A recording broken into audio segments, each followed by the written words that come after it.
1528 से 2024 यानी 496 साल बाद अयोध्या में रामलला का भव्य मंदिर बन रहा है। इस बीच राम मंदिर विवाद के इस लंबे इतिहास के हर कालखंड में कई नाम थे जो समय समय पर चर्चा में आए। ऐसे नाम जो इस विवाद के किसी न किसी पहलू से जुड़े या सीधे तौर पर उसके लिए जिम्मेदार थे।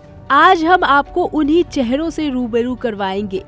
चेहरे कई हैं, लेकिन इन्हें पहचानने और इनकी कहानी को समझने के लिए हम इन किरदारों को 3 हिस्सों में बांटकर समझ सकते हैं।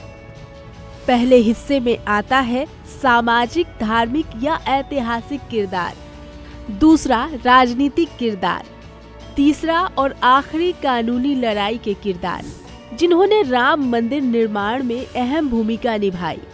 सामाजिक, धार्मिक या ऐतिहासिक किरदार। पहले नंबर पर आता है मीर बाकी, जो बाबर के सिपहसालार था। 1528-29 में बाबरी मस्जिद बनवाई। बाबरनामा में बाकी ताशकंदी के नाम से उल्लेख है। कुछ इतिहासकार कहते हैं कि 1529 में बाबर ने उसे सेना से निकाला था, लेकिन बाबरनामा में जिक्र है कि उसे छुट्टी पर भेजा गया था। दूसरे नंबर पे नाम आता है फ्रांसीसी बुकानन का, जो कि ब्रिटिश सर्वेयर थे। 1813-14 में बुकानन ने अपनी सर्वे रिपोर्ट लिखी। इसमें पहली बार जिक्र किया कि अयोध्या में मस्जिद की दीवार पर शिलालेख मिला है, जिसमें इसे बाबरी मस्जिद कहा गया। तीसरे नंबर पर नाम आता है महंत रघुबर दास का। 1885 में महंत रघुबर दास ने पहली बार मंदिर निर्माण के लिए फैजाबाद सिविल कोर्ट में याचिका दायर की थी। हालांकि याचिका खारिज हो गई थी, लेकिन इससे मंदिर निर्माण की कानूनी लड़ाई का रास्ता खुल गया। चौथे नंबर पर नाम आता है गोपाल सिंह विशारद का, जो कि रामलला के दर्शन और पूजन के व्यक्तिगत अधिकार पर 1950 में फैजाबाद कोर्ट में मुकदमा दायर किया था। ये राम मंदिर विवाद के शुरुआती 4 सिविल मुकदमों में से एक था। 1986 में उनके निधन के बाद उनके बेटे राजेंद्र सिंह केस की पैरवी करते रहे। 5वें नंबर पर नाम आता है के नायर का। के नायर 1949 में मूर्तियां प्रकट होने के वक्त फैजाबाद के जिला अधिकारी थे। राज्य सरकार और पंडित नेहरू के कहने पर भी नायर ने मूर्तियां नहीं हटाई थी। 1952 में वीआरएस लेकर जनसंघ के टिकट पर बहराइच के सांसद बने। 7 सितंबर 1977 को उनका देहांत हो गया। 6ठे नंबर पर नाम आता है चंपत राय का। 1946 में यूपी के बिजनौर में जन्मे चंपत राय आरएसएस से जुड़े हैं। संगठन के प्रचारक के तौर पर राम मंदिर आंदोलन को खड़ा करने में अहम भूमिका निभाई। आज वो राम जन्मभूमि तीर्थ ट्रस्ट के महासचिव हैं। अब हम बात करेंगे राम मंदिर से जुड़े उन राजनीतिक चेहरों की जिन्होंने राम मंदिर आंदोलन से लेकर निर्माण तक में अहम भूमिका निभाई। राम मंदिर से जुड़े राजनीतिक चेहरे। पहले नंबर पर नाम आता है राजीव गांधी का। 1986 में राजीव गांधी ने ही गर्भगृह का ताला खोलने का आदेश दिया था। उस वक्त उनकी सरकार शाहबानो केस में मुस्लिम कट्टरपंथियों का पक्ष लेने का आरोप झेल रही थी। माना जाता है कि हिंदुओं को साधने के लिए ये कदम उठाया गया। 21 मई 1991 को राजीव गांधी की हत्या कर दी गई। दूसरे नंबर पर नाम आता है मुलायम सिंह यादव का। 1990 में मुलायम सिंह यादव यूपी के सीएम थे। उन्हीं के आदेश पर 30 अक्टूबर 1990 को अयोध्या में कार सेवकों पर पुलिस ने गोलियां चलाई थी, जिसकी वजह से अगले चुनाव में उनको सत्ता गंवानी पड़ी। मुलायम सिंह यादव का 10 अक्टूबर 2022 को निधन हो गया। तीसरे नंबर पर नाम आता है अशोक सिंघल का। विश्व हिंदू परिषद के संस्थापकों में से एक अशोक सिंघल थे। 17 नवंबर 2015 को 89 साल की उम्र में उनका निधन हो गया।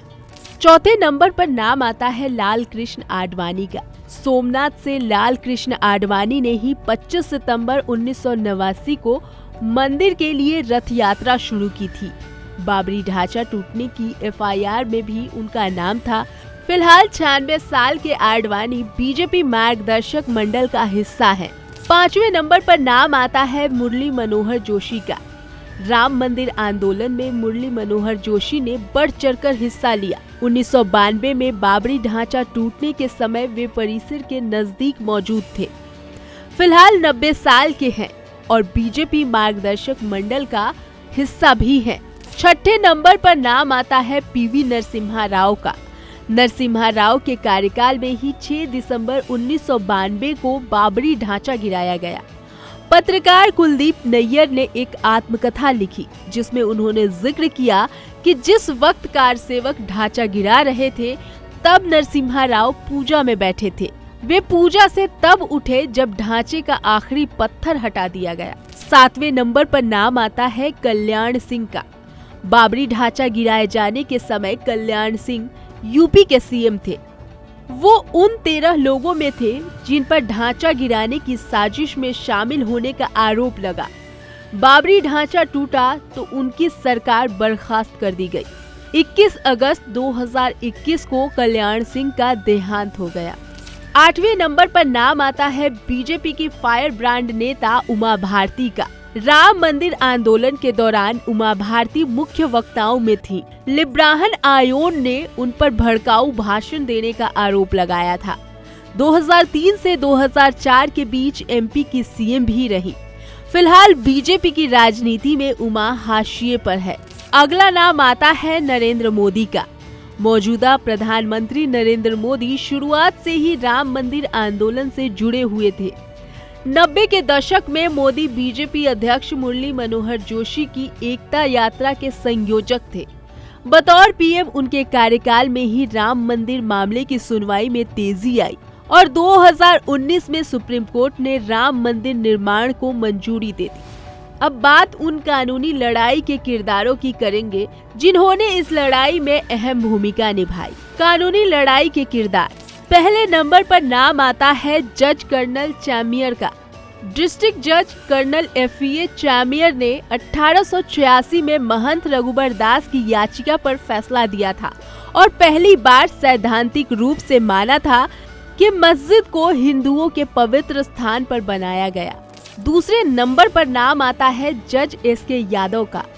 CBI कोर्ट के जज रिटायर्ड जज SK यादव ने 30 सितंबर 2020 को बाबरी ढांचा गिराए जाने वाले सभी 32 आरोपियों को बरी किया था। रिटायरमेंट के बाद यूपी सरकार ने उन्हें उप लोकायुक्त बनाया। तीसरे नंबर पर नाम आता है जस्टिस रंजन गोगोई का। जस्टिस रंजन गोगोई ने अयोध्या मामले पर फैसला देने वाली 5 जजों वाली संविधान पीठ की अध्यक्षता की। 17 नवंबर 2019 को CJI के पद से रिटायर हुए। 4 महीने के बाद ही राष्ट्रपति ने उन्हें राज्यसभा सांसद के तौर पर मनोनीत किया। चौथे नंबर पर नाम आता है जस्टिस SA बोबड़े का। अयोध्या पर बनी संविधान पीठ के सदस्य जस्टिस शरद अरविंद बोबड़े जस्टिस रंजन गोगोई के बाद भारत के 47वें चीफ जस्टिस बने।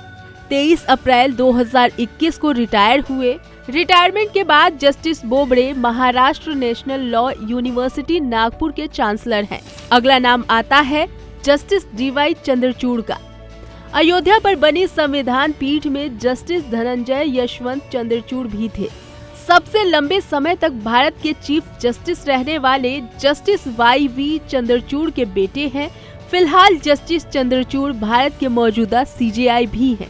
ये वो बड़े और अहम चेहरे हैं जो राम मंदिर विवाद में समय समय पर सुर्खियों में रहे।